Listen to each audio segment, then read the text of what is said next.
how Japan relates to animals is wildly different than in the West. Zoos in Japan, there was a lot more focus on entertainment, but not to say that they didn't care about the animals. I think it just is expressed in a far different way. But our ultimate vision is to save these species while also educating the public about why they're important. If we're not making a difference in those goals, we can't ethically say we have a right to exist. Hey there, and thank you for tuning in. We're excited to bring you another great conversation today. If you like the show and want to support us, please hit the subscribe button so we can keep bringing you great content week after week. And if you're feeling extra generous, give this video a like and share your thoughts and comments down below. Thank you so much. And now, let's get into it.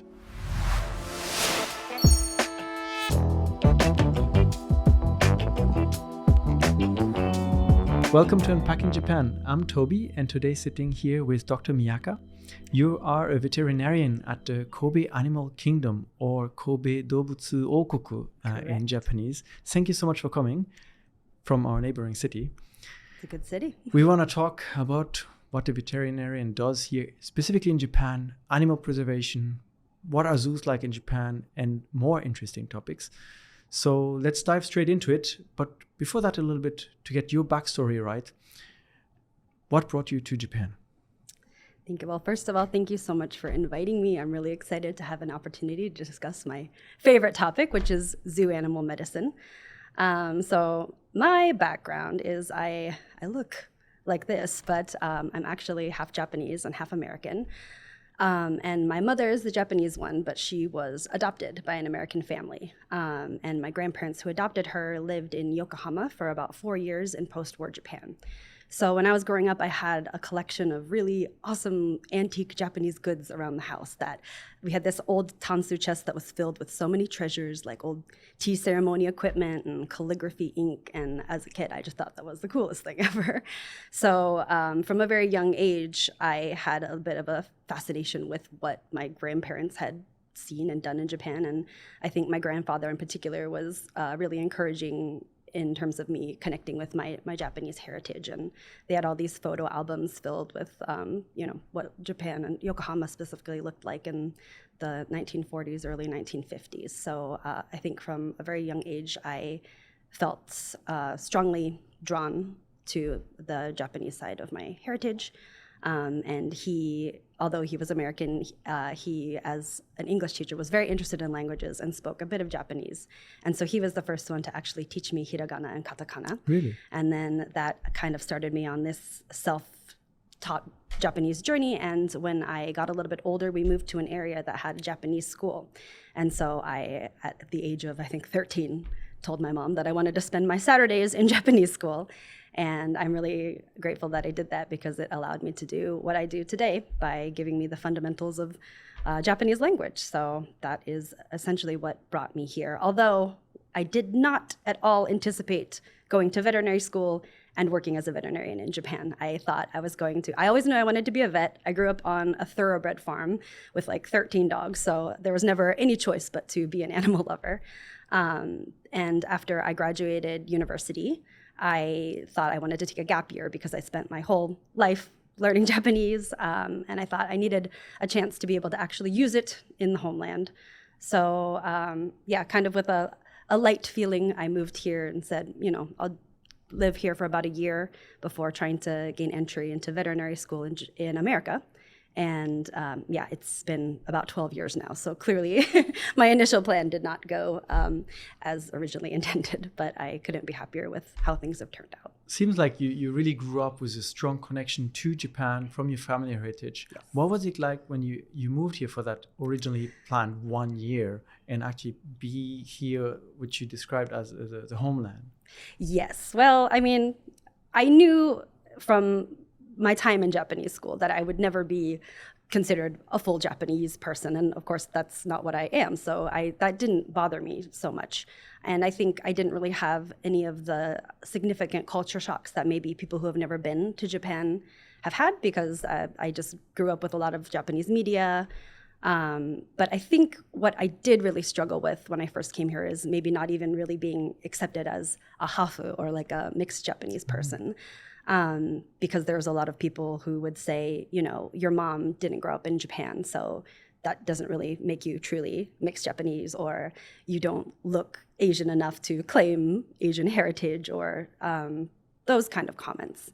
And I think in my early 20s, that was really hurtful. And I felt this strong need to prove that, like, no, I do have Japanese heritage and this is part of my culture. But in the time I've lived here, that has really kind of faded away, because I think I've built my own relationship with Japan, and the work that I've done here extends so much deeper than just what I look like. So yeah, over time, the comments have stopped bothering me nearly as much, and I think that I have my own relationship and I'm comfortable in my own skin. So yeah, I'm really grateful that that phase of my life is over, because that was hurtful. You had this idea of becoming a veterinarian and going to vet school back in the States, Yes. but then you did not. So I'm assuming you went here in Japan. Yes, and there was a lot of reasons for that. I mean, first of all, I loved Japan so much, I didn't really want to leave, and I felt like there was just so much more I wanted to do here. I didn't feel like I had achieved the full level of, I mean, when I spoke enough Japanese moving here that, I didn't really have too much trouble, but I never felt fully native, and I still don't feel fully native. I probably never will, but I just had this idea that I wasn't done, and there was still more to learn. There was still more ways to grow. And in that time, I also found myself really interested in how Japan relates to animals, and how that is wildly different in a lot of ways than how we do in the West. One of the things that stuck out for me first was our pet shops. We have a lot of, if you go to a home center, they have very, very young puppies for sale. And you only ever see really young animals, really young puppies, really young kittens. And I wondered, but what happens? Next. They can't possibly sell all of these animals. What happens to them after? And I asked Japanese friends, and a lot of them would say, I've never actually thought of that. I don't know. And so I just thought that was interesting, because, I realized, oh, yeah, Japan doesn't have the Sarah McLachlan In the Arms of the Angels campaign to say, maybe it's better to adopt, not shop. And so just seeing things like that, visiting zoos in Japan, I realized there were a lot of major differences. And so as a bilingual and bicultural person, I thought that would be a really interesting place for me to work, because I could use my skills in this space to maybe help, exchange information or translate novel ideas, because Japan is still very, very insular.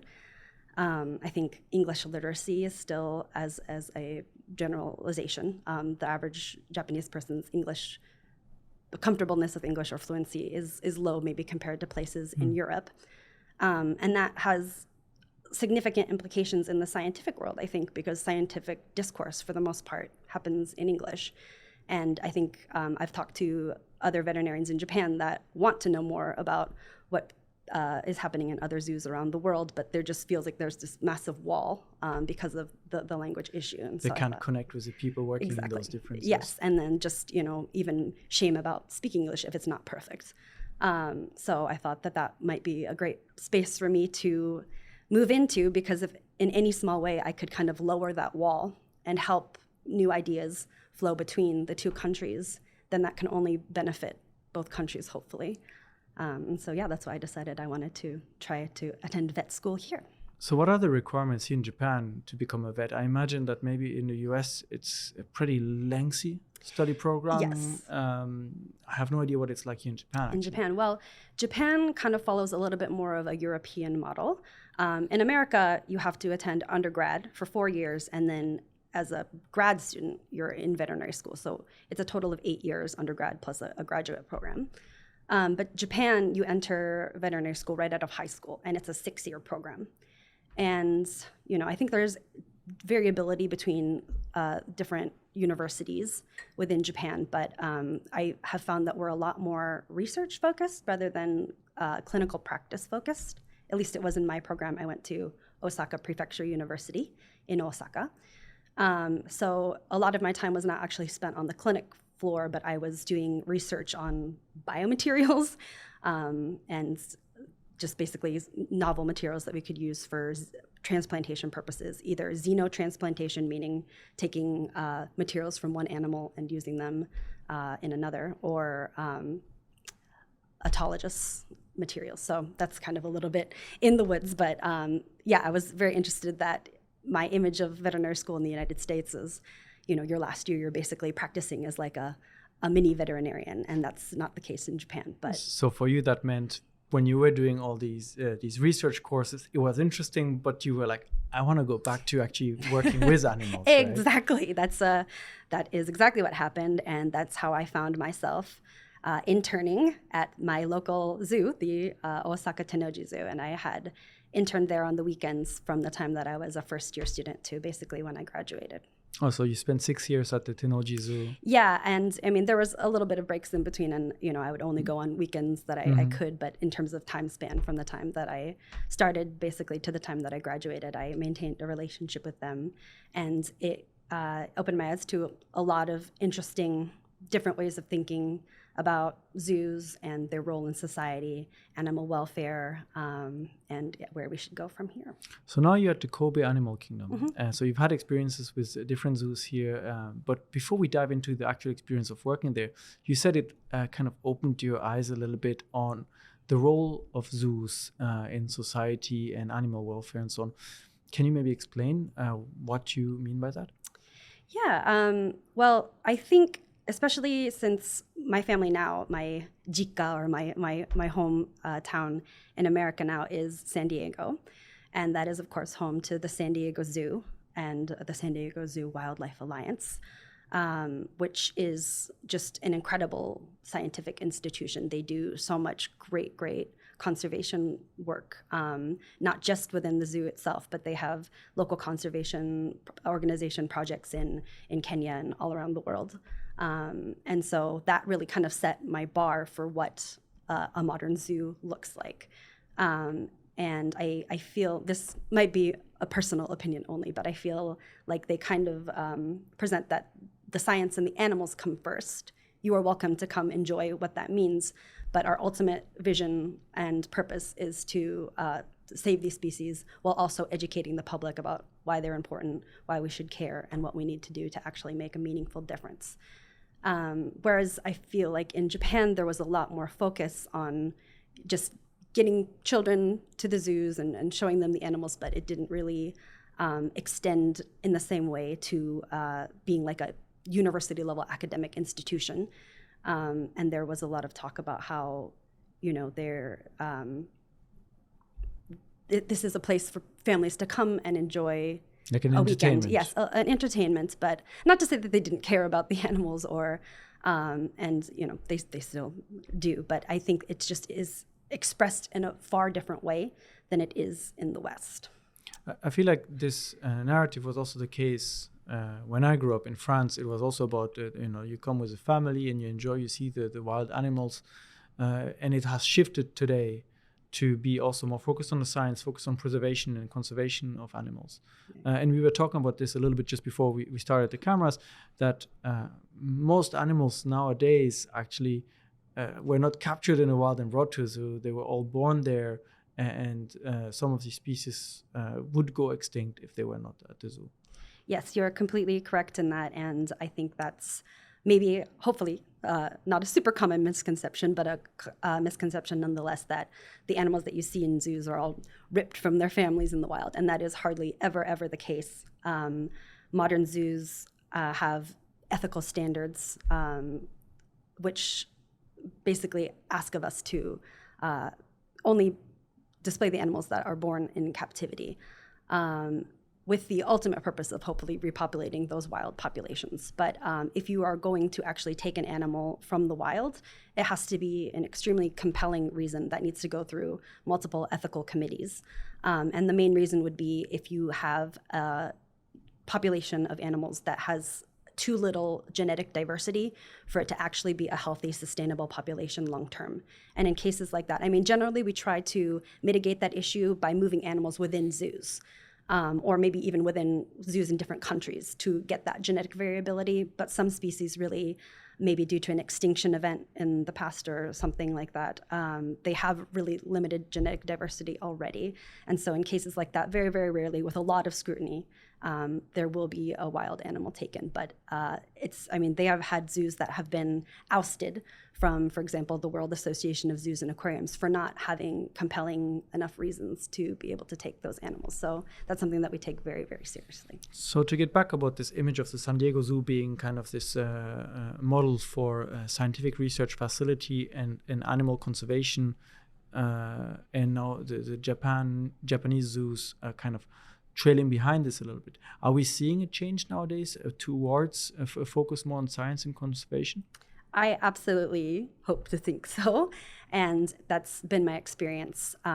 Even in the times that I have seen shifts from when I was a veterinary student to now, I think WAZA, the World Association of Zoos and Aquariums, has set forth some very high new welfare standards. We had what's called the 2023 welfare goal, which is pushing a lot of the zoos to kind of continuously improve their welfare standards. And part of that welfare goal is actually a commitment to research. And I recently came back from a conference in Toronto. It was the American Association of Zoo Vets and the joint conference of the European Association of Zoo and Wildlife Veterinarians. And I believe that it was the director of the Copenhagen Zoo. I could be wrong, but it was one of the directors who was saying that, if we are going to keep animals in captivity, which of course has a limited space compared to their natural environment. But if we are going to do that, and there will be, at least in terms of spacing and stuff like that, some compromising to their state of welfare, we absolutely need to make sure that we are truly fulfilling our mission of contributing meaningfully to conservation goals, meaning that we need to actually be succeeding in our breeding operations. If we're returning them to wild, that needs to be something that we can actually show true data saying that we're doing that. If we are not truly contributing in that way, or outside of just growing population numbers, finding meaningful answers to what's causing a certain infectious disease to be so devastating in the wild, or even controlling local problems such as poaching or smuggling of animals. If we're not truly making a difference in those goals, then we can't ethically say that we have a right to exist. So now you work at the Kobe Animal Kingdom, and it's a zoo that's a little bit different than most zoos here in Japan. Can you explain a little bit how it differs from others? Yeah, I think we are a pretty unique model because the person who started my zoo, his name was Mr. Tetsuya Sato. He was very open-minded and drew a lot of inspiration from zoos that he witnessed abroad. And I think the general model, this is not the case for every animal. Obviously, the animals that are dangerous to human visitors are in a little bit more of a traditional enclosure. But a lot of our species are actually free-ranging throughout their area in the zoo. And so you can kind of interact with them, some animals you can touch, but a lot of them are in the same physical space as you. For example, we have an area where southern, oh my gosh, I forgot the English word for this, tamandua. Tamandua, yes, right? I feel tamandua. like it's tamandua. Yes, there are these small little anteaters, and they're crawling around in the trees above you. And there's common marmosets, which are a small primate that are jumping around the trees. And we have someone upstairs who's a big fan of those anteaters. Oh my gosh, they are. You'll meet her later. That's great. I love to meet another anteater fan because they are just so cute. But it's a very unique exhibit style in Japan where very few of our animals, I will say, are actually truly in an enclosed space. And it allows you to see animals interact with their environment in a way that is maybe rare in other institutions. And something about there not being a barrier between you and the animal is just, extra exciting, and it really draws your attention and keeps you engaged with what they're doing. Of course, coming with that, there are concerns about, disease transmission, and that's part of my job as the veterinarian, is to make sure that we are keeping both the visitors and, of course, our animals safe. But it's kind of a unique take on the traditional zoo environment and allows for some pretty up close and fun encounters that you wouldn't get in any other place in Japan. Do you remember your first day there? I do. I was very nervous. But before I actually started there, to be able to have even gotten the job in the first place, I had about a week of a working interview. So I got pretty comfortable with how things worked there. But, there's a difference between doing a working interview as a student and actually being a licensed veterinarian and realizing that everything that you've learned, now you actually have to go apply it with real living patients. So yeah, I was just as nervous as I was excited, but it was a great day. What is a typical day like in a zoo veterinarian, or is there no typical day? I'm so glad you asked that, because that's my favorite part of the job. Is there is no such thing as a typical day. Every single day is different. Every single day brings new exciting things or new challenges.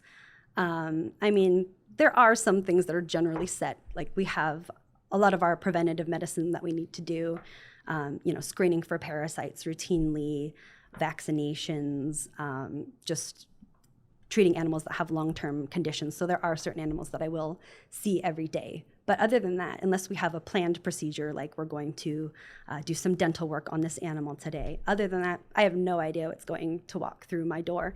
And because we kind of have our animals displayed in such a way where they're able to, interact with their environment in a lot of maybe unexpected ways, and they have a lot of freedom and choice in what they do, sometimes that can mean that they will, maybe fight with each other and someone will have a bite wound that we'll need to take care of, but I'm never able to predict that. So as a kid, I used to sometimes watch on TV this German show where they would follow around some veterinarians at various zoos throughout Germany. But every veterinarian was like a specialist in their field. One was just doing reptiles, one was just doing like big cats, one was doing more like farm animals and so on. And they kind of had specialties. Is it the case here in Japan, or do you work with every animal? I can't speak for every single zoo, because I think some zoos have a little bit more of a subspecialization sort of practice. But in my zoo, I see everything. So every single animal in that at Kobe Animal Kingdom is my patient. So it's very, very fun because of the just vast amounts of different species that I get to work with and see on a daily basis. But it's very challenging because the amount of knowledge that you have to be able to accurately handle, diagnose, anesthetize, perform surgery on those species is just, I'm going to be learning for the rest of my life. So I guess it's good. I can imagine. You have a Sumatran tiger, so working with a tiger is one thing, and then you have like, I don't know, a bird. Or a 3-gram lizard. How do you operate on that? We actually have had to do a little toe amputation, but it's hard because you're limited in the amount of things that you can monitor, and you just have to rely on what you know about the basics of respiration rate and their color, and just making sure that they are at the correct temperature. It's definitely a challenge, and but that's what makes it so fun. You mentioned earlier that you do some routine procedures on most of the animals, such as checking for parasites and so on. Mm-hmm. Is this based on a sort of international standard where all zoos across the world will check for the same diseases, have the same vaccination? Or is it like a Japan standard? Does it vary from zoo to zoo? Or I think it varies from zoo to zoo in terms of the absolute specifics of what they do, because you might be in a regional area where something is of higher concern, and that's not the case for a different geographic area. So I think there's general guidelines that we follow and recommendations, but it's still very individualistic. That must make it difficult as well. Yes, because then it's up to us to come up with what is going to be most appropriate and have the best outcomes for our animals. So again, just going back to all of that, I spend a lot of my free time looking up things to make sure that I'm doing right by the animals that are under my care. But on that note, if you don't mind me doing a segue, I think that's something that I really hope that Japan can adopt in the future. Probably in your experience watching that show that you mentioned, to work as a vet in most accredited Western facilities, that's a very, very high hurdle. generally after graduating veterinary school, you're expected to do a small animal rotating internship where you learn the basics of surgery, internal medicine, endocrine, all of those kind of subspecialties. And then you will generally do an internship at a zoo, followed by a 3-year residency program. So it's a very kind of curated curriculum. And then at the end of that road, while you're completing that program, you're expected to do 3 individual research projects, essentially, and publish 3 scientific papers.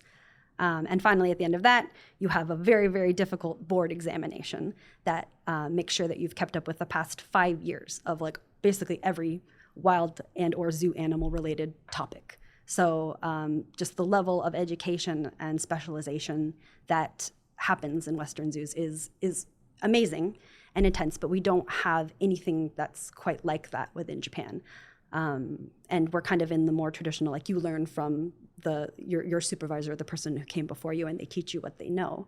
But in terms of like a Japanese college of zoological medicine where we have kind of shared standards and a shared board examination, that doesn't exist yet. So I would really, in the future, love it if we could kind of create a more solidified zoo curriculum.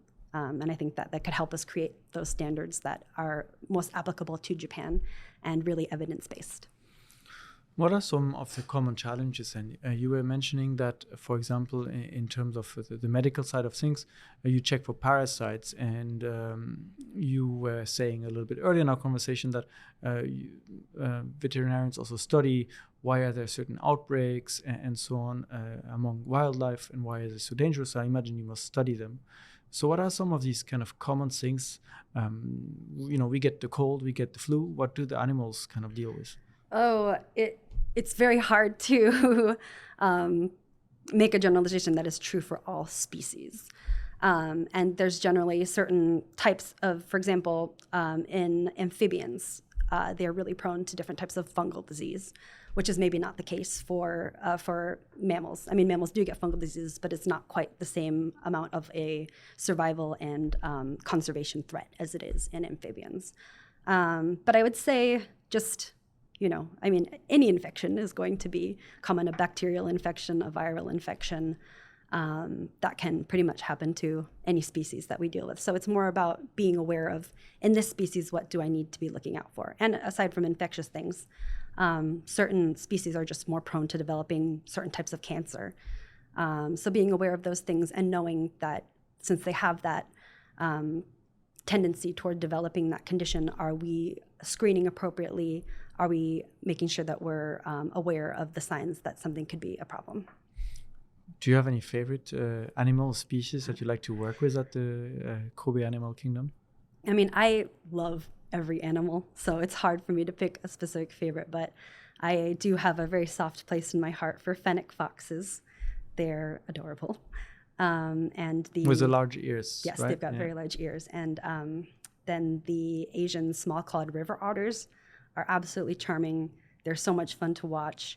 And pygmy marmosets. I helped train 2 of our pygmy marmosets how to get on the scale by themselves. And that was just one of my favorite things that I ever got to do because they're about this big.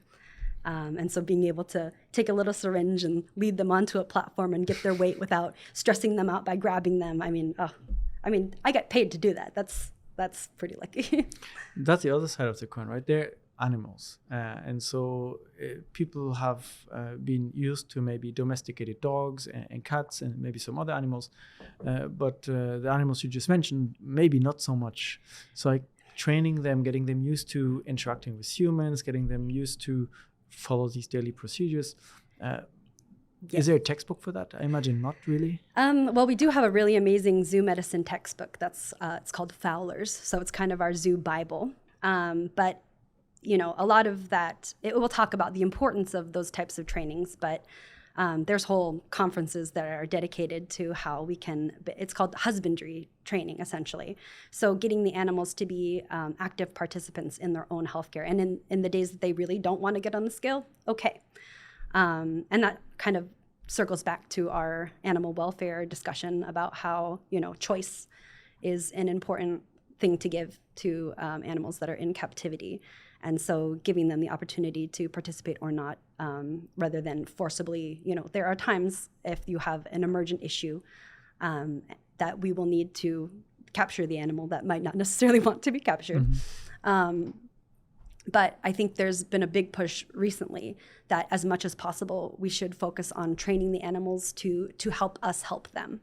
And that can be really, really enriching for them as well. And I think it's also one of the arguments for why zoos play an important role in our overall scientific understanding of wild species, because doing that in for example, a wildlife reserve would be very, very, very challenging. And because we're able to build relationships with individual animals and have like a trusting working relationship almost, that allows us to get a lot of samples that we might not be able to get on an anesthetized wild animal that we had to capture. And we can use those samples and collaborate with universities and stuff to come up with novel treatments, novel vaccines, disease monitoring parameters. And so I think that's really one of the things, again, that sets zoos apart and is an important part of what we do is, although there might be criticism of the fact that we are, keeping these animals under human control,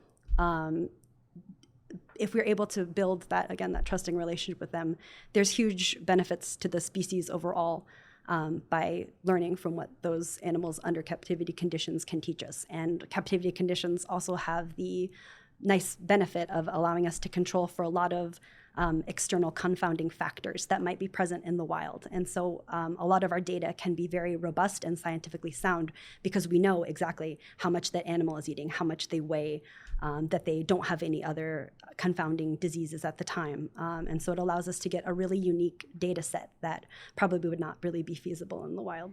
So you kind of brought up the topic of science and research, and can you talk a little bit about perhaps what the Kobe Zoo is specifically researching on or trying to develop at the moment?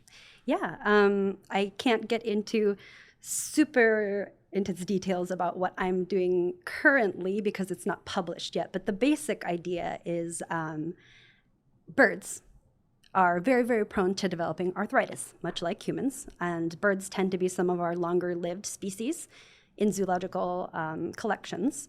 And in human medicine, I think one of the first things that they'll tell you if you're developing arthritis is take like an Advil or a non-steroidal anti-inflammatory drug. And those are very, very helpful and have a lot of positive effects and can slow disease signs and progression in humans and a lot of mammals. But unfortunately, that specific class of drug is birds are very sensitive to it. And so long-term use of it can actually cause them to go into kidney failure.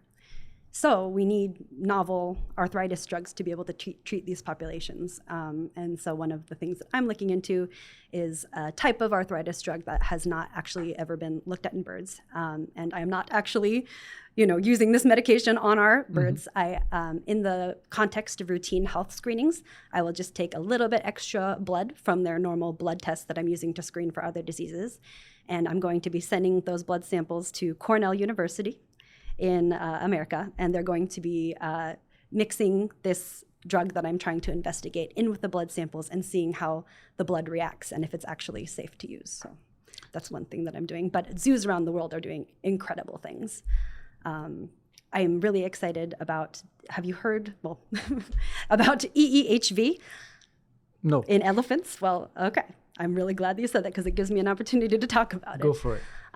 But it was one of, I think, the most compelling arguments I've heard for the role that zoos can play in helping wild populations as well. So EEHV, it's called elephant endotheliotropic herpes virus.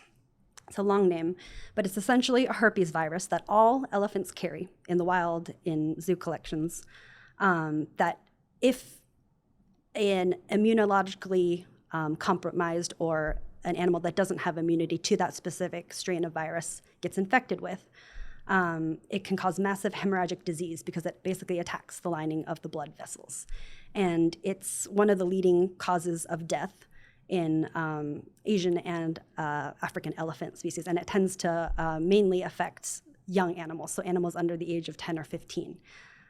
which in the case of elephants is a huge conservation concern because elephants in general have very long pregnancies, and it takes a long time to raise any individual calf. So having this disease that can essentially kill a young elephant calf within a day once clinical signs are seen is a huge, huge, huge concern. So what zoos have been doing, we have an international conglomerate essentially looking at how we can tackle this disease. And they have found that the best way to treat it is by detecting that an animal is going to have an infection before any clinical symptoms are present. So before you ever can physically look at them and notice that there's anything wrong. If you look at their it's called a complete blood count. So looking at the different red and white blood cells in their blood and the numbers, and then also doing what's called a quantitative PCR, looking for the amount of virus that's inside of them at the moment, you can detect when an animal is going to have a problem before it starts, meaning that you can start getting all of the things that you will need to help treat that animal, because once an infection becomes clinical, it requires round-the-clock care, and they will even fly in people from other zoos to come help because it's such a massive team effort to actually try to save these baby elephants. So massive amounts of antivirals, elephant plasma, which is a portion of the blood that contains clotting factors, massive amounts of hydration fluids are needed. And because treating any individual elephant is so expensive because of their weight, they kind of have, I suppose, like a insurance program where every zoo will have a certain stock of the items needed to help treat a crisis patient. And if any zoo within this is specifically a North American group that I'm talking about, but if any zoo within, or elephant within that zoo network develops a clinical disease, they will send all of their blood products to go help that one elephant. So it kind of lessens the burden on every individual zoo to be able to make sure that they're prepared in case of an emergency like that. So I think that to be able to have enough blood samples to detect the disease before it starts, it's recommended that the animals get tested every week. So that's every single week they're getting blood draws from the elephants. And as you can imagine, if the elephants weren't willing to present their ear and give us a little bit of their blood, trying to do that in the wild and take an animal under anesthesia every single week would really not be feasible or probably very good for their welfare. So you take the blood from the ear? Yeah, they have quite a big ear vein that is really easy to, they can just stick their ear out and allow us to, and the needle from them is a very small needle, so they don't seem to mind too much. I don't have elephants at my facility, but I've just seen it done. And that treatment was possible because of research done by Because zoos. of research done at zoos, and because of all the samples we've had, they have actually collaborated with human medical schools to create an mRNA vaccine. And I think it was the Fort Worth Zoo that very recently is doing the first trials with this mRNA vaccine. And that could be a huge game changer if we find that it's actually efficacious and could have major conservation implications for elephants around the world. But we have that research, we have that data. We've been able to develop this vaccine because of the efforts of zoos. You mentioned yourself that for the research you're currently conducting, you send your samples to Cornell University. Mm-hmm. So how is the relationship between zoos and universities? How much of the research are you able to do in-house, and how much do you do in collaboration with others? I think it depends on the zoo and the sort of lab facilities that they have. My zoo does not really have a very sophisticated lab facility, which is why I'm asking Cornell to do it. I was originally trying to find a university in Japan that would be willing to help, and there was definitely willingness to help, but there is a very specific type of machine that I need to have to be able to look at how the clot time of the bird blood is changing. And I reached out to a lot of places, but as far as I was able to find, the machine doesn't exist in Japan, so that's why we're sending him to Cornell. But that brings up another interesting point, because you were mentioning earlier that most veterinarians in Japan, or people working at zoos, don't speak English, right? But you have this ability that you're now able to collaborate directly with a university in the United States and kind of benefit from them having this machinery that is not available at universities in Japan and so on. How is that? Is this something unique because your language skills, or do you feel like it's developing where Japanese zoos are starting to reach out to foreign institutions? Yeah, I mean, it's definitely obviously easier for me because I don't struggle so much with my English. But I think definitely there's awareness that the more global that we can become in our approaches, the more that the animals will benefit. So I know that there's a growing interest, and I hear all the time that there's people want to go and study in the United States or go to these international conferences to learn more.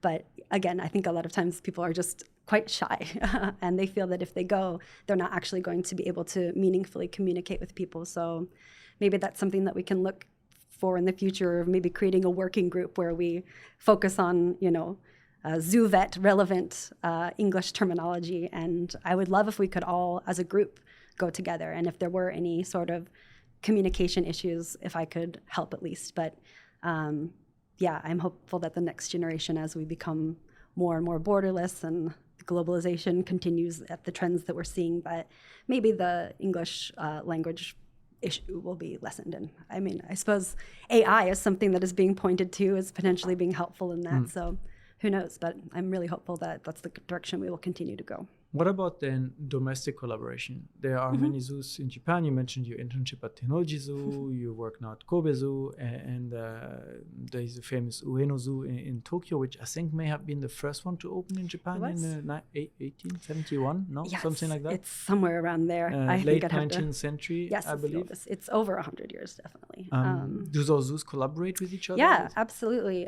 We have meetings where we will swap cases and talk about different approaches, publishing research articles, and through JAZA, the Japanese Association of Zoos and Aquariums, there is it's called ex situ, meaning outside of their environment, conservation efforts for.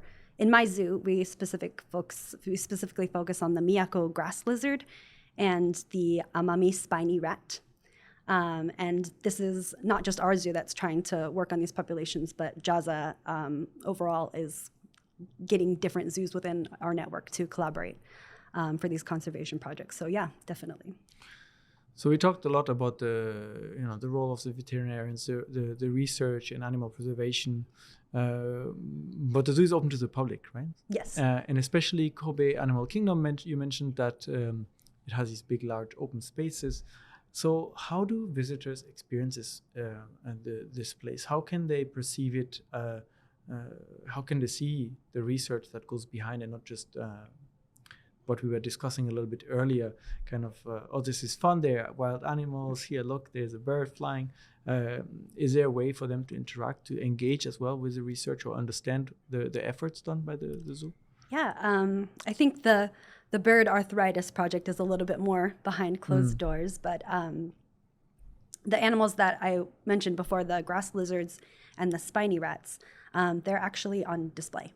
So when you go to the exhibit, they have panels explaining why these species are important and what JAZA is trying to do to make sure that we have sustainable populations. But so in my experience, I often feel like when going to a zoo, I see the animals, and some zoos do a better job than others at presenting the animals in a more natural habitat. Yeah. Sometimes it can be quite heartbreaking too. But I often feel like, maybe especially in Japan, because most of the information provided is only in Japanese, I don't really see why these animals are here, what kind of research is done, why are they endangered when they're outside. Yeah. So there's this kind of wall, I feel, between the efforts of the zoo and the visitors kind of coming. I completely agree with you on that. And that's on us as the zoos to actually communicate that effectively to the public. And it's difficult because to be able to get the level of information that you're talking about, why they're threatened in the wild, what's going on, I mean, that's a good amount of information. And so then in a modern zoo, obviously being in Japan, the main target is the Japanese population. But then if you want to have all of that information in English as well, that's a lot of stuff on the walls. So I wonder, well, now in our more internet-friendly age, maybe we can move toward like a QR code model where even if you couldn't have all of the signage in every single language of whoever's visiting, because now, not just English, but Korean and Chinese and all of that, To be able to have it physically written might be space limiting and maybe even distracting from the exhibits themselves. So at least having somewhere where easily you can access the information maybe on your own device in your own language would probably be good. And then also harnessing social media is something that we probably need to work into. So especially in those areas of the zoo that are not open to the public. I think Japan traditionally has been quite heisatiki, meaning like kind of closed off and a little bit secretive, not necessarily because they're trying to hide anything, but it's just it's not as much of an open information sharing culture as a lot of places I've seen in the West.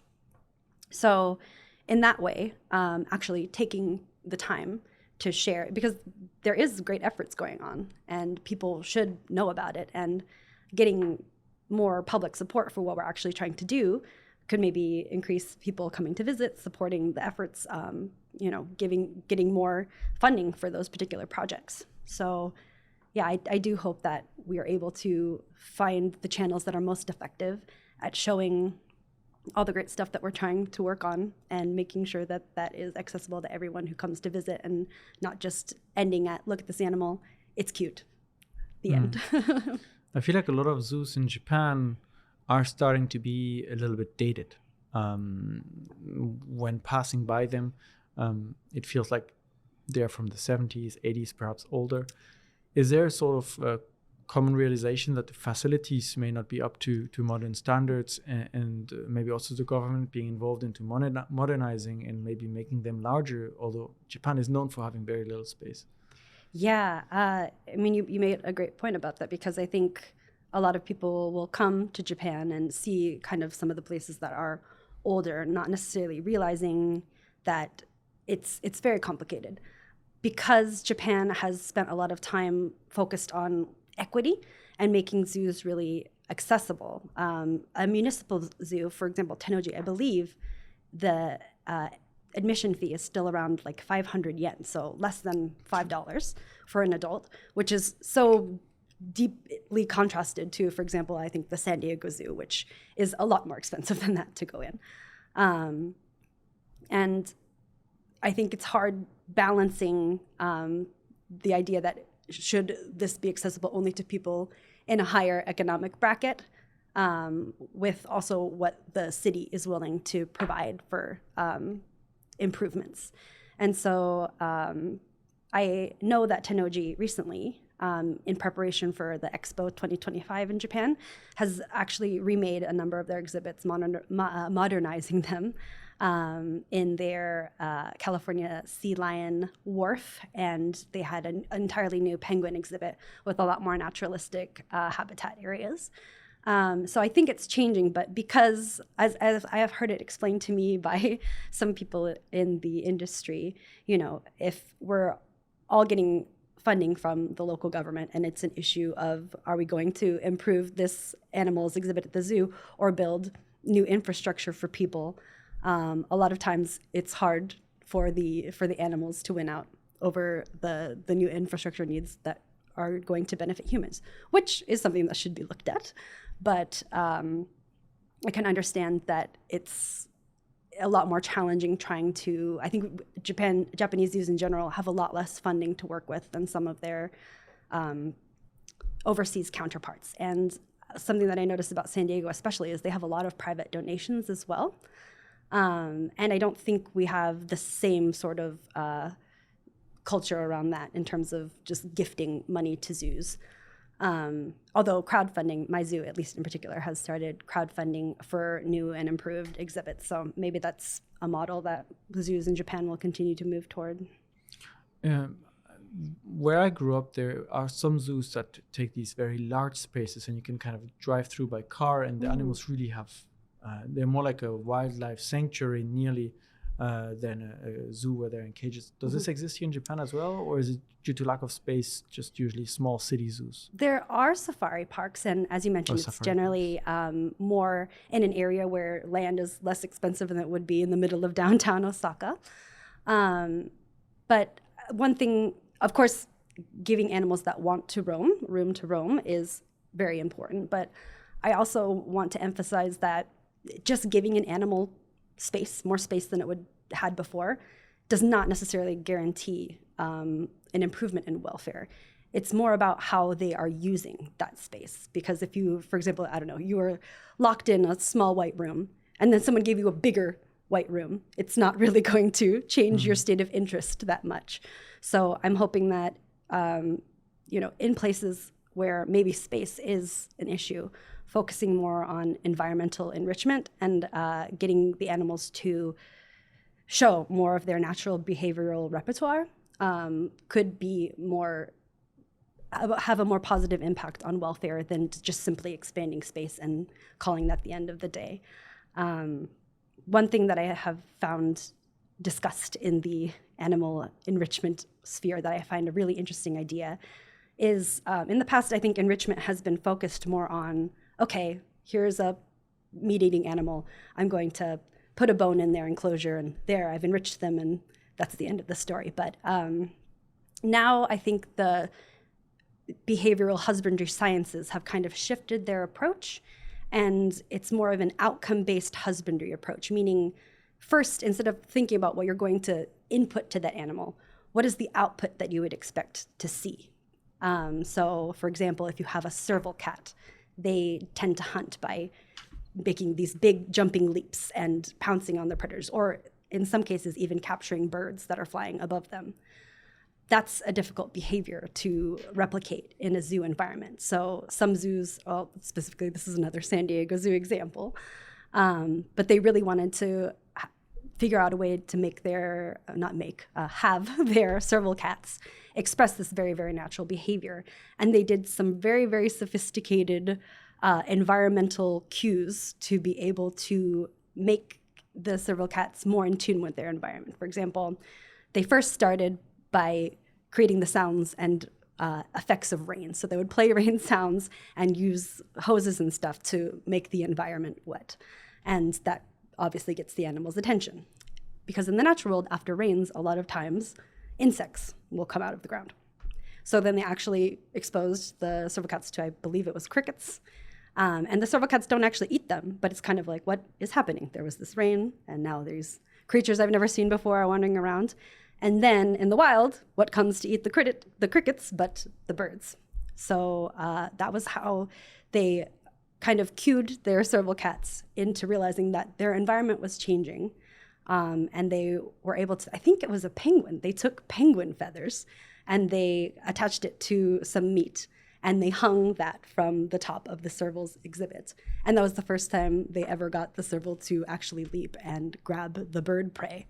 And it was by focusing more on, instead of just being like, oh, I'm going to put this chunk of meat in and see what it does.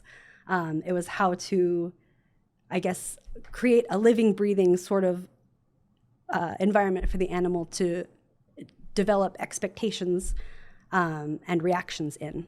And that is how they were able to successfully elicit that behavior.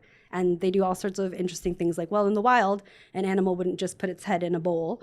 They would maybe have to take this kind of more wide-legged stance to drink out of a river. And so they will place the bowls or in different places to actually get them to have a little bit of challenge in order to meet their behavioral needs. Because we have this idea, I think, that stress is a negative thing. But having absolutely no stress at all is actually not great for animal welfare, because they will become bored and maybe even develop stereotypical behaviors such as pacing or something of that nature. What we often see in like tigers pacing back and forth. Yeah, you can see tigers pacing or other animals. So, actually giving a healthy amount of stress in the forms of interesting and like intellectually stimulating challenges can be a lot better than just, putting a food bowl on the ground and saying, here you go. You call this environmental enrichment. Enrichment. And you gave this great example of the San Diego Zoo. Mm-hmm. Can you maybe highlight some examples also done here at Japanese zoos, whether it's in Kobe or elsewhere? Yeah. Well, we haven't really done something like the San Diego Zoo has done in terms of building this whole story and having a shifting exhibit. But for example, one of our newer exhibits is the small Asian small clawed otter sanctuary, we call it. And it's a highly enriched environment where they're in the middle of natural reeds. and they're just able to dig in the dirt that's in the environment, and it just allows them to. We really tried in building this exhibit to create as close to what they would be like in nature as possible. And I mean, it's just really, really fun to watch them, take a leaf from a reed and just lay on the ground and, play with it with their paws, and just something that you probably wouldn't see if it was a sterile environment of, concrete and the traditional old school exhibits that were easier to clean and more human-centered.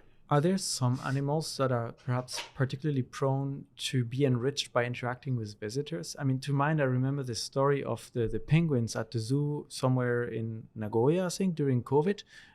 Of course, not lockdown, but there were no more visitors, and the penguins got bored.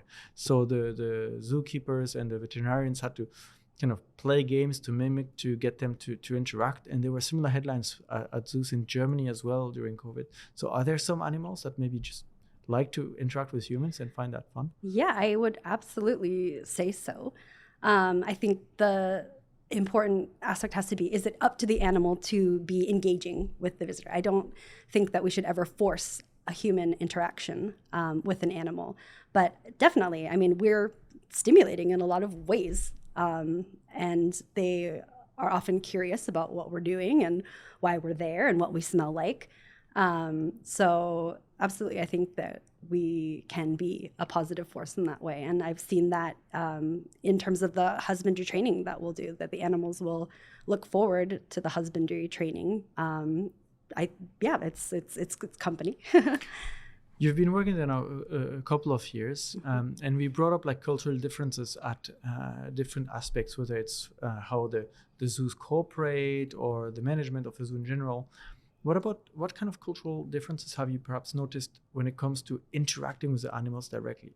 The relationship between human and animal in Japan versus maybe your experience back in other zoos in the United States or so? Yeah, that's a good question. Well, at least in Kobe Animal Kingdom, I think that we are, as I mentioned before, the distance is a lot closer. And I am grateful in a way that it's Japan because, for the most part, I think the public tends to be very respectful of the animals that they're sharing the space with. And so I've actually had visitors come from abroad and say that we could never have something like this in my country because the visitors would try to grab the animals or do something of that nature. So maybe because I think Japan has a very, we don't want to cause meiwaku or like a trouble or inconvenience to other people in the environment. We have a strong focus on like wa or harmony. So I think that it's very rare that we have a lot of people breaking the rules and interacting with the animals in a disrespectful way. So I'm grateful for that. But I could see possibly it being maybe not a feasible style in a lot of other places if people aren't willing to pay attention to the instructions of the staff or other things like that. If we stray away a little bit from zoos now, one very common place in Japan where people interact with animals are the animals cafes. And I think by now most people may have seen or at least heard of dog cafes or cat cafes, which are quite popular.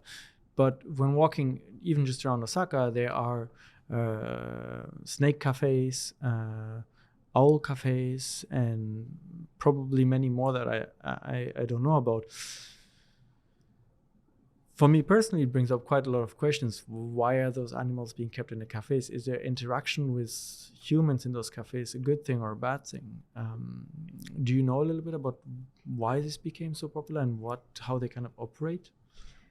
Yeah, well, I think it's a very naturally human response to be fascinated by animals and want to be in close contact with them a lot of times. I mean, we evolved in the presence of animals, and that's a very key part. The human-animal bond is a key part of our existence as well. So I can understand the draw to be in these kind of close quarters. But I can't speak for every exotic animal cafe because it is possible that they are ones that are run ethically.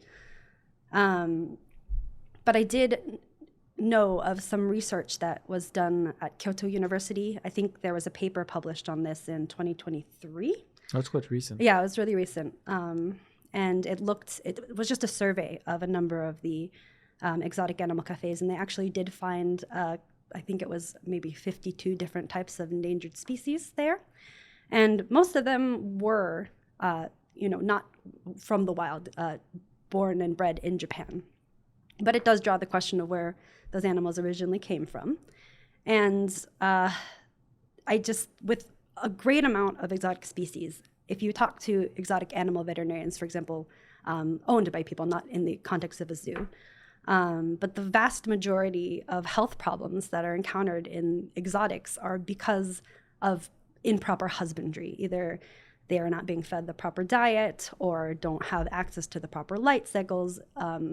Caring for exotic animals is so much more demanding than caring for our domesticated species like dog or cats. They just require very sophisticated environments compared to domestics. And so at a zoo that has a lot of capital behind it and a lot of people who have spent a good amount of time studying how to best and properly care for those species, I can't comment on if that's actually being done in every single exotic animal cafe that is caring for these more endangered species. And I would worry that it is not happening. And then there's also even if they are not directly smuggled and are Japanese born, those endangered species, if they're actually part of an accredited zoo program, could be extremely helpful in helping us actually perform our ultimate goal of repopulating threatened or endangered species. So, if it was an exotic animal that had proper husbandry and care and a well-educated staff that is not from a species that is endangered, perhaps that could be ethically done. But the fact that we have these endangered species present at such a high rate is really concerning for me, and something that I hope that legislation can change and address more head-on here. You made a difference between Japan-born and smuggled. Mm-hmm. Does the legislation change around that? Yes, because for an animal that's on the CITES list, CITES, you are not able to legally import those endangered species. However, the classification can change year to year. So there might have been a species that wasn't on the list in the past, but now is because their population numbers have changed. But if you already had those population of animals that were in Japan from before that change, then they could continue to be, privately bred and sold. And then, that's another big concern that paper raised, whereas, not only are the animals there in the cafes, but some of the cafes actually will sell them to patrons. And I think for that to be in any way ethical, you have to really make sure that you are properly educating the people that you're selling to and making sure that they're committed to truly providing the, again, often very expensive and intensive care that animal requires. Ethical and legal questions, right? About yes. the buying and selling of endangered animals. I feel like for cat and dog cafes, it's perhaps more common and less tricky. And I have seen some that focus on basically only having rescue animals and also operating as a sort of rescue center where people can adopt them later on. It's kind of just a transition phase. But that brings us back a little bit to the beginning of our conversation as well, the amount of, what was the word for this? Pet shops in Japan, and you kind of getting interested into what happens to those animals after they are 6 months old. Did you ever find an answer to that question? Well, I think it is thankfully changing. I have worked in the past with Animal Refuge Kansai, ARC. They're a really, really great rescue organization that's local to here. And I asked them a lot about this. And I think in the past there was maybe movement from those pet shops to maybe even research facilities or something of that nature. It's my understanding that more now the animals that don't sell will become then breeding animals, but it still doesn't really change the ultimate issue of well, there doesn't seem to be any shortage of unwanted pets. And so I think that the ultimate change will probably have to be something akin to what has happened in other countries in the West, where we focus on adoption rather than just, endlessly breeding. In the West, I feel like there's also perhaps more of a discourse around animal rights. Yeah. What are animal rights, and how do you define them? How do we define rights for animals as where they can't really participate in that discussion? That's the endless Is age-old there question. a discussion around this in Japan, a sort of framework to try to guide the legislation around private ownership, around what animal cafes are doing, around how zoos operate? Yeah, I think overall there needs to be more discourse on it, absolutely. I can't really speak about the discourse around exotic animal cafes so much. But welfare, especially as a result of the WAZA welfare goal that I was telling you about, it's basically a global effort at this point to kind of elevate the standards to an agreed upon basic set of standards. Technically, there is a distinction between animal rights and animal welfare. And WAZA's goal is more welfare focused rather than rights focused. But yes, I think that because JAZA is a regional member of WAZA, there's the expectation that we will cooperate with WAZA in establishing or abiding with these welfare goals. And JAZA has recently reached out to an organization known as Wild Welfare that has helped us do trainings for performing welfare audits within a zoo environment. Wild Welfare is a non-governmental organization based out of the UK. That's not affiliated with any particular zoo, but its whole purpose is trying to improve the welfare of animals in captivity through evidence-based practices. And they have a really great online kind of e-learning system that's even in Japanese, talking about the fundamentals of what animal welfare means as it relates to captive wildlife species. And again, they will be, I think, visiting soon to help us get more training in that area. And I applaud JAZA for rising to that challenge and being willing to get more education in this area. There's one quite sensitive topic around animal rights, which I feel like is ending an animal's life. And I do believe that you want to pursue some research in palliative care for animals. But my impression here in Japan is there is more of an effort, at least in private ownership, to extend an animal's life as much as possible and to take care for them and make their life easy and so on and so forth.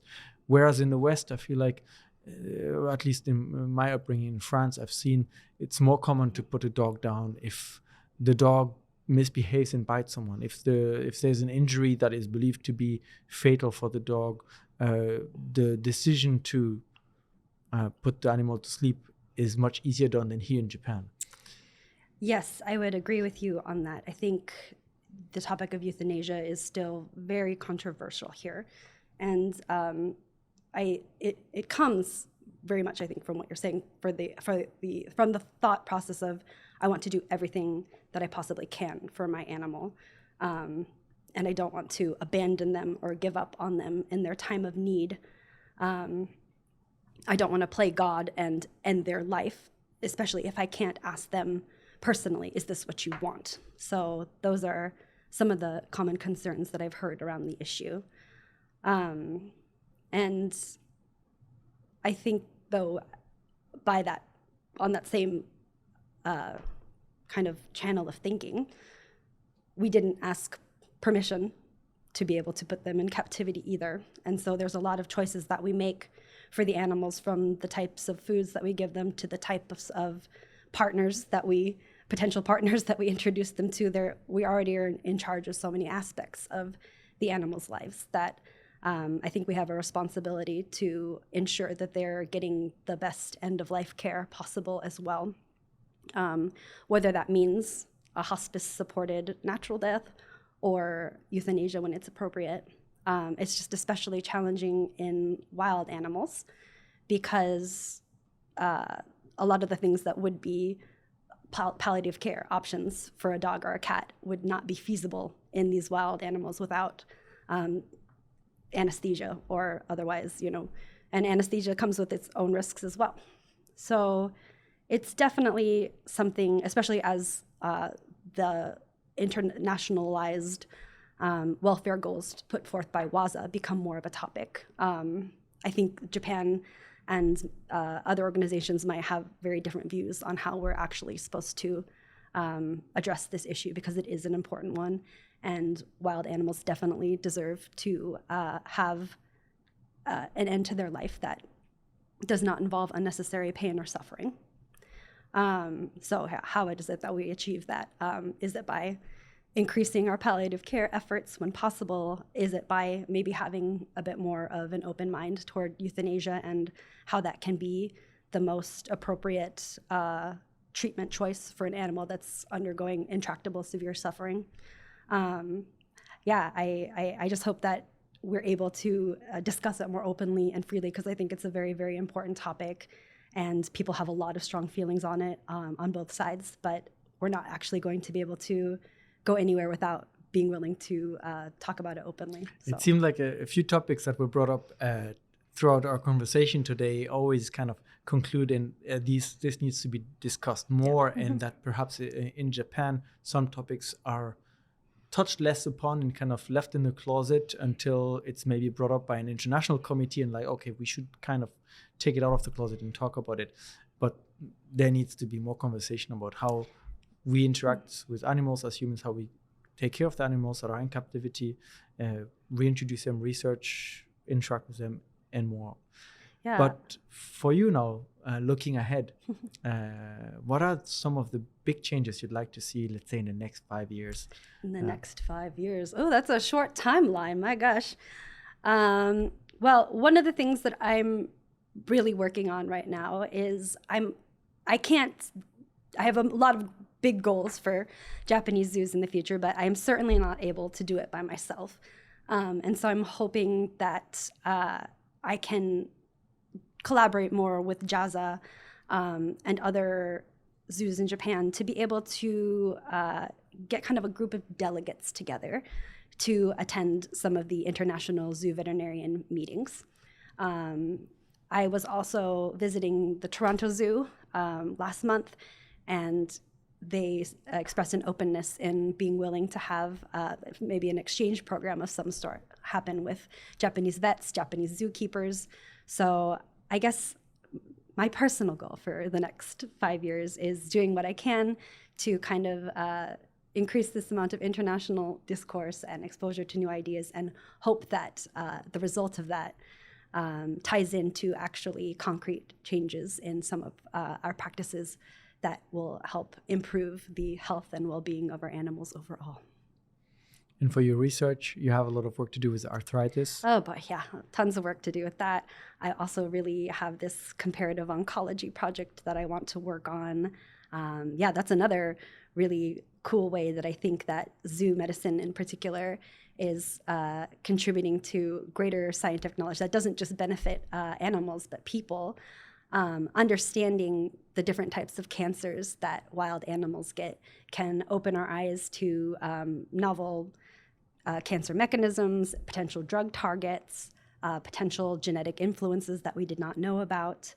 So in wildlife, especially if you're trying to do a necropsy on a dead wild animal, oftentimes the samples are, the body is predated upon, or you find them in such a state of decomposition that it's very hard to maybe detect if that animal had a cancer of some sort. But in most modern zoos, anytime an animal passes away, we will actually take a look and do a necropsy to see what was the cause of death, and were able to find sometimes interesting cancers or unexpected findings like that human oncologists are extremely interested in. And I'm going back to the elephant topic again, but elephants received a lot of attention because for their size, they're actually quite resistant to cancer because they have multiple copies of this gene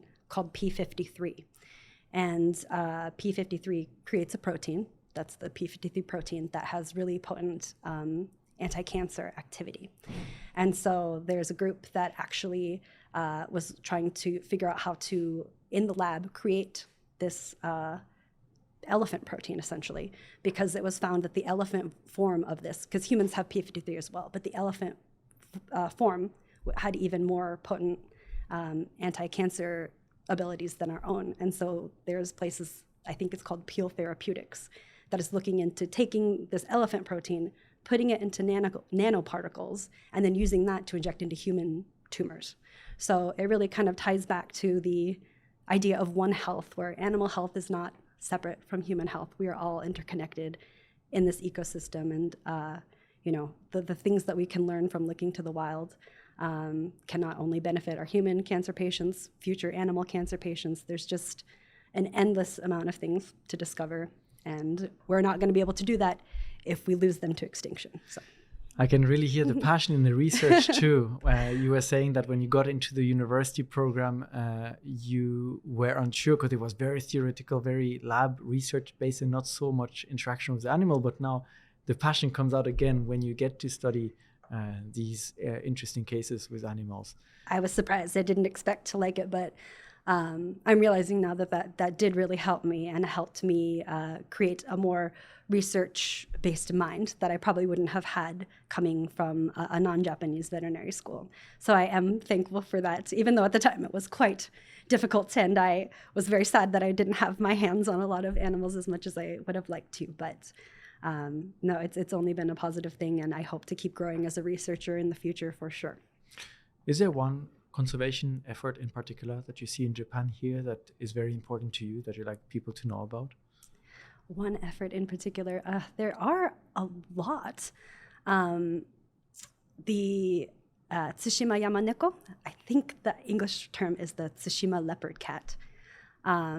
It's one of our few amounts of koyushu. Koyushu meaning small. Oh my gosh. It's basically like a native species that only is in Japan. And they have unfortunately become threatened.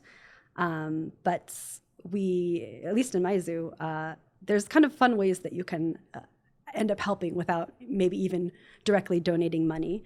But they have this type of rice that's sold in our restaurant. And the rice fields that they're grown from, a lot of small creatures will go into the rice fields, like just maybe rodents or amphibians that are actually a source of food for the Tsushima leopard cat. And by supporting these rice paddies that use low amounts of pesticides so that more of the actual wild creatures can come in, you're indirectly supporting the efforts to increase the populations of those threatened cats. So I think that's a really cool thing, because rice is so important in Japan, and in just a small choice that you make every day, by eating it, you could actually be contributing to an important conservation effort. That is really cool. And I think also conservation effort that perhaps most people don't know, because until 5 seconds ago, I did not know that this leopard cat existed. Yes, and maybe this is one of the things also people can realize, that there are so many species that are not tigers, not lions, that are also cared for at the Kobe Animal Kingdom and other zoos, and that need attention, that need our help in some cases, because absolutely. I mean, it's controversial, but we are the ones also destroying the environment, but we are also the ones that can put a stop to this. And 100%. If we don't know what we destroy, then... Absolutely. And that's all the reasons more where, okay, the Tsushima leopard cat is very charismatic, very cute, but this care and this conservation effort also needs to extend to things that might not be as automatically considered cute or important because of their looks. And I'm happy that that's why my zoo also works with the grass lizards, because immediately maybe looking at this tiny little 3-gram lizard, you wouldn't think that that's something that you're incredibly interested in, but they play a vital role in our ecosystems as well. So, the conservation effort goes for all of the little creatures, no matter how big, how small. Kobe Animal Kingdom. People can come there every day. We are closed on most Thursdays. Most Thursdays, but the rest of the week open and welcoming visitors from all over the world. And hopefully some of our listeners got interested in your work. Yes, please come say hi. Dr. Miaka, thank you so much for coming and sharing your insights into the world of zoos here in Japan and the efforts done that people don't know about so much, perhaps, and maybe shedding some light on some areas that are cause for concerns for some. Do you feel like we covered the topic pretty well? We covered so much. I'm so happy with everything, and I really appreciate the opportunity to be able to talk about so many important things. So thank you so much. I'm sure we could have gone into more areas, and I'm sure there are some controversial questions that I would have coughed all over everything and we wouldn't have ever finished.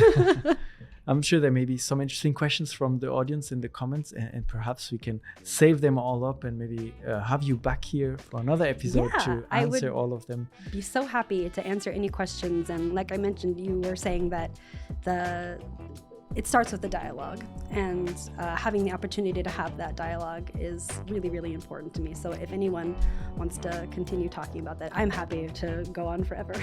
Well, thank you so much. Thank you everyone for listening and watching this episode. This was Unpacking Japan, and we'll be back again next week. Bye.